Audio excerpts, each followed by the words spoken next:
Hello students, hello and welcome back to another video. This is Advocate Shaukat Mir.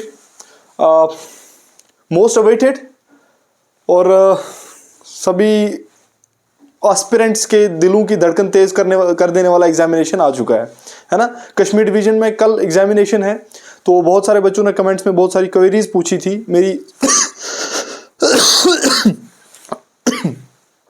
मेरी तबीयत खुद भी कुछ दिनों से ठीक नहीं है, जिस वजह से मैं वीडियोस भी नहीं ला पाया। आज थोड़ा सा अच्छा फील कर रहा था, तो सोचा मैंने कम से कम एग्ज़ाम से पहले एक विश कर दूं बेस्ट नोट पे, है ना, कि बच्चे अच्छा कर पाए एग्जामिनेशन में। कश्मीर डिवीजन में कल 16 को एग्जामिनेशन होने जा रहा है, तो बच्चों ने कमेंट्स में कुछ चीज़ें पूछी थी जिनको एड्रेस करना मुझे लगा कि ज़रूरी है।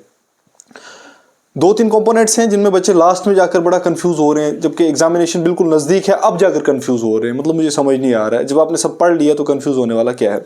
सबसे पहले बात करेंगे करंट अफेयर की। मैं इंग्लिश से शुरुआत नहीं करूँगा, करंट अफेयर से शुरुआत करूँगा। करंट अफेयर में बच्चों ने बहुत ज़्यादा पढ़ भी लिया, पढ़ के रख भी लिया अपने पास, लेकिन अब कंफ्यूज हो रहे हैं कि करें क्या। देखिए, आपको मैं एक आइडिया देता हूँ, अगर आप उस आइडिया में फॉलो करते हैं, आप उससे बाहर करंट अफेयर मत पढ़िए, ठीक है। सबसे पहले हम इंटरनेशनल करंट अफेयर की बात करते हैं। हम कोई एक मंथ ले लेते हैं, मान लीजिए जनवरी 2024 हमने ले लिया, ठीक है।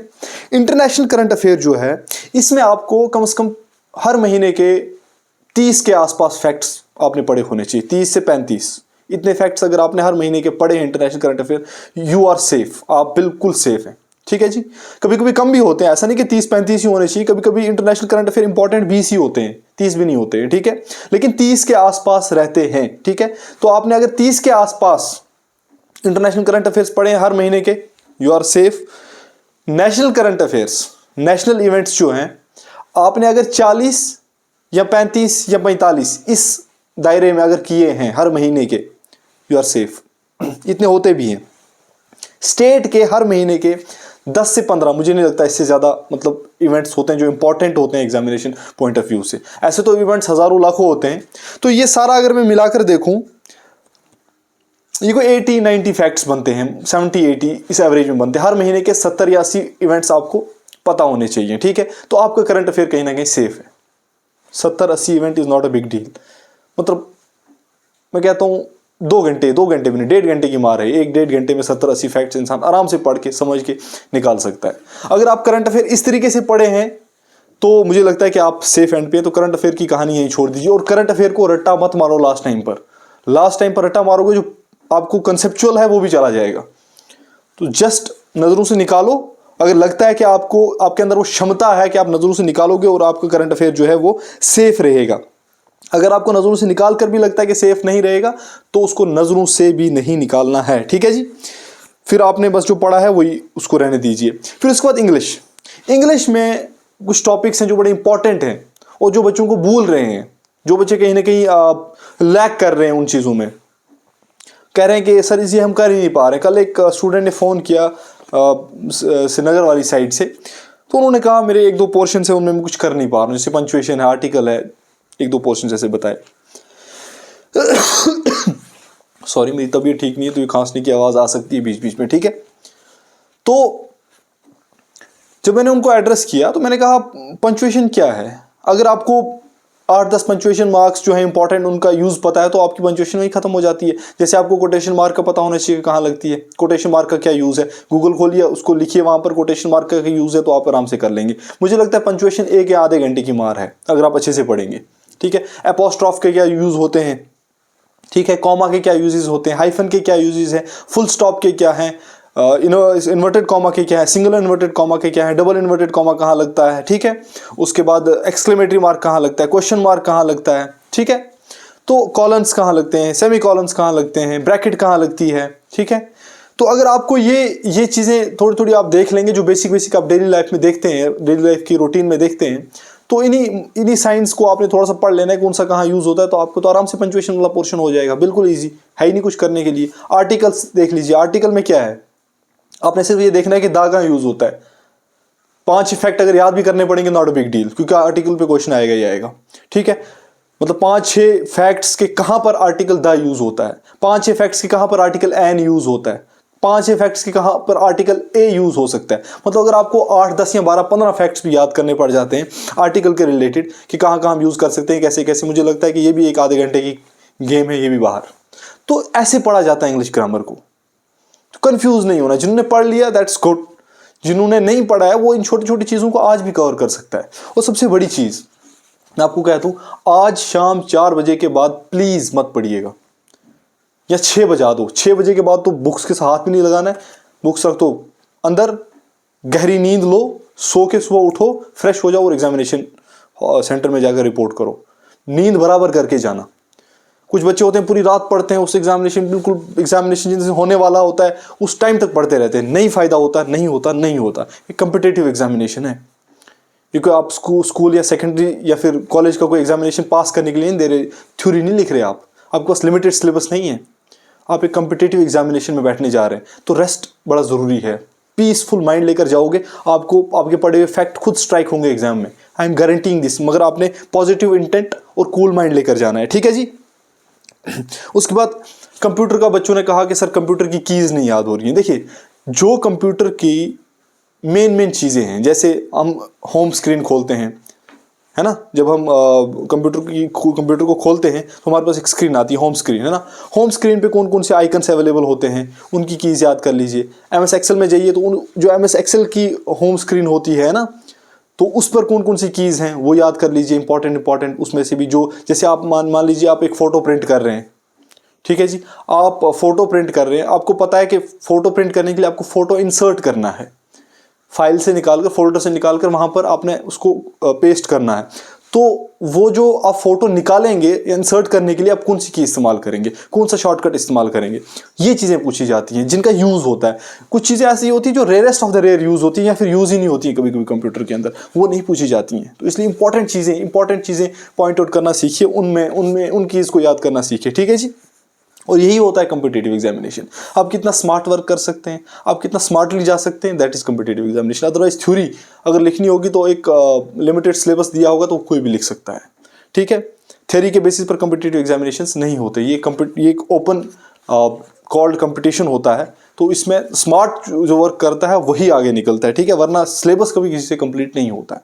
चाहे कोई भी छोटा एग्जाम हो, बड़ा एग्जामिनेशन हो, कंप्लीट 100% सिलेबस कोई भी कवर नहीं कर सकता। This is a very very very very very very real fact, ठीक है जी। उसके बाद नेक्स्ट आ जाता है हमारे पास MCQ। एक बच्चे ने कहा कि सर MCQs मैंने लगाए हैं, जो आपने MCQs दिए हैं क्या ये इनफ है? बेटा MCQs कभी भी इनफ नहीं होते हैं।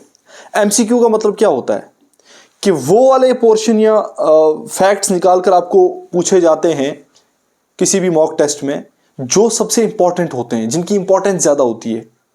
बात आ रही समझ में? तो काफ़ी अगर हम कहेंगे तो सिर्फ कंटेंट ही होता है। MCQs पढ़कर कोई एग्जामिनेशन पास करना, I don't think it's kind of nearly possible नहीं है ऐसा, ठीक है। हमेशा फैक्ट्स के ऊपर रिलाई कीजिए। तो एक बच्चे ने और कहा कि आपने जो उर्दू टर्मिनोलॉजीज दी, बेटा Urdu terminologies is a part, that is a part of syllabus, और वो इंपॉर्टेंट है ही है, उसमें से क्वेश्चन पूछा जाना है। बात आ रही समझ में? तो इसलिए उर्दू टर्मिनोलॉजी कोई भी हो वो इंपॉर्टेंट है। मैंने आपको पहले भी कहा कि मेरे से अलावा भी अगर कोई एक्स्ट्रा आपको कहीं से टर्मिनोलॉजीज मिलती हैं वो भी देख लीजिए। मैं ये नहीं कहूँगा कि मैं नहीं पढ़ाया वही सारा आ जाएगा, ऐसा नहीं होता है। बात आ रही समझ में? उसके बाद करंट अफेयर, चलो वो तो हो गया। सबसे इंपॉर्टेंट क्वेश्चन, बच्चों ने कहा कि जो क्वेश्चन पेपर है उसमें नेगेटिव मार्किंग होगी क्या? देखिए बेटा, मैं आपको ये क्लियरली कह दूं, अंधाधुंध जाकर सीधा क्वेश्चन को मत पकड़ा कीजिए, सिर्फ क्वेश्चन नहीं किया कीजिएगा। जब भी एग्जामिनेशन हॉल में जाओ, आपको 2-3 मिनट पहले मिलते हैं, वो इसलिए मिलते हैं ताकि आप क्या बोलते हैं, क्वेश्चन पेपर पढ़ो, क्वेश्चन पेपर की जो इंस्ट्रक्शन है वो पढ़ो। बात आ रही समझ में? तो इंस्ट्रक्शंस में अगर इंक्लूडेड होगा, अगर इंस्ट्रक्शंस में इंक्लूडेड होगा कि इसमें नेगेटिव मार्क्स हैं, तो फिर नेगेटिव मार्क्स होंगे और फिर आपने एक्स्ट्रा क्वेश्चंस नहीं करने हैं। अगर इंस्ट्रक्शंस में इंक्लूडेड नहीं होगा, फिर नेगेटिव मार्क्स नहीं होंगे, तभी आपने क्वेश्चन करना। याद रखना, ये फोबिया दिमाग में मत लेके जाना कि नेगेटिव मार्क्स नहीं है तो हम जाकर सीधा दनादन फायरिंग कर देंगे क्वेश्चंस को। नहीं, ऐसा नहीं करना है। हमेशा पहले इंस्ट्रक्शन पढ़नी है आपने। जब एग्जामिनेशन हॉल में बैठेंगे तो आपने इंस्ट्रक्शन पढ़नी ही पढ़नी है। बात आ रही समझ में? और वो जो इंस्ट्रक्शन का टाइम है उसमें पेंसिलें मत छीलना, ना पेन सीधे करना, ना इधर उधर मुंह देखना कि कौन कौन बैठा आपके आसपास, आपको बताएगा कोई नहीं बताता है। बात आई समझ में? तो उस इंस्ट्रक्शन को पढ़ने वाला जो टाइम होता है उसमें इंस्ट्रक्शन ही पढ़नी है। और जब भी एग्जामिनेशन हॉल में आप जाएंगे, आप एक पेंसिल लेकर जाएंगे साथ में, और एक पेन तो आपके साथ होता ही है वो मार्क करने के लिए। पेंसिल क्यों लेकर जाएंगे? पेंसिल इसलिए मार्क लेकर जाएंगे, जो क्वेश्चन पेपर होता है उसमें जो क्वेश्चन आपको आते हैं वो तो आप करके चले जाएंगे, ठीक है। जो क्वेश्चन नहीं आता है उसको सर्कल कर दीजिए, सर्कल कर दीजिए बाद के लिए। जब एक कंप्लीट आप सेट देख लेंगे, अगर आपके 50-60 क्वेश्चन अच्छे हो जाते हैं, फिर आप वापस से उन क्वेश्चंस को देखिए, उनमें से देखिए कौन सा आपसे निकल सकता है।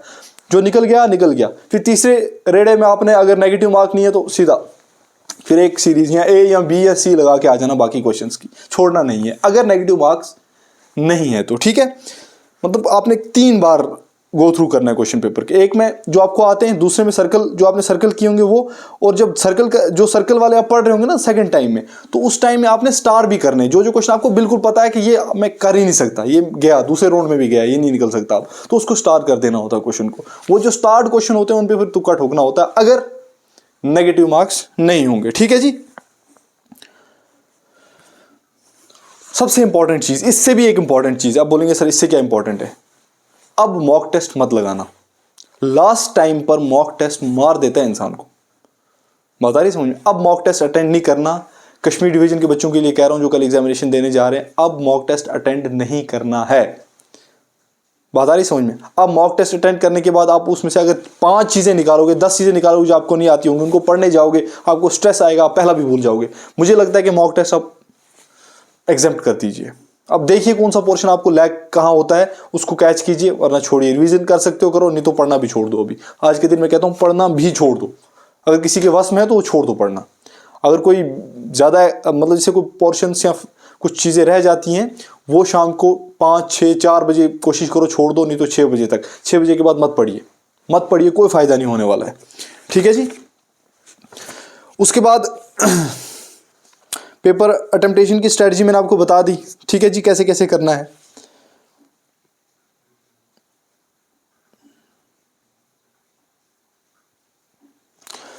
तो मुझे नहीं लगता इसके अलावा कोई भी चीज़ रह गई है जो एड्रेस करनी है मैंने।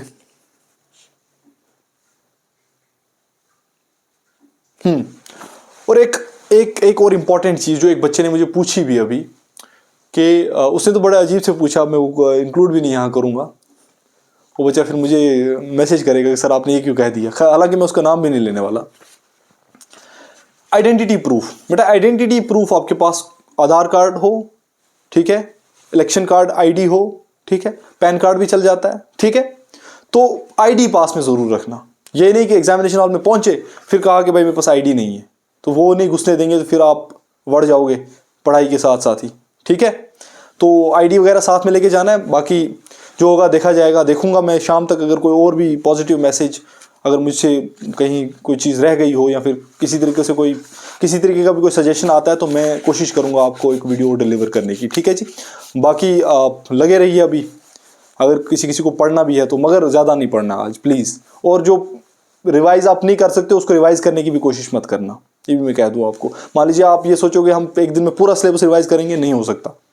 जो आपने लास्ट में पोर्शंस पढ़े हैं ना, वो कहते हैं ना टेल, है ना, जो टेल होती है ना, पूंछ, जो आपने लास्ट में पढ़ी है, जो आपने लास्ट में ग्रैब की होती है, बस उसी को रिवाइज कीजिए। जो आपने लास्ट मतलब सिलेबस कवर करने के बाद लास्ट में झंझोड़ा है सिलेबस को, थोड़ा बहुत जो आपने एक्स्ट्रा पढ़ा है उसको रिवाइज कर लीजिए, बस दैट्स इट। सिलेबस को रिवाइज मत करने चाहिएगा, क्योंकि सिलेबस को रिवाइज करने जाएंगे भूल जाएगा, बिल्कुल भूल जाएगा, कुछ भी याद नहीं रहेगा, ठीक है। तो बाकी best of luck, and I hope you all be doing very betterly in the examination as you are conceiving of yourself right now. And I wish and I hope कि जिन बच्चों ने मेहनत की है, they will be divulging their best in the examination and will be scoring a good marks and will be securing a position in this particular post advertised in High Court of Jammu and Kashmir. Okay, thank you, thanks a lot, goodbye, take care.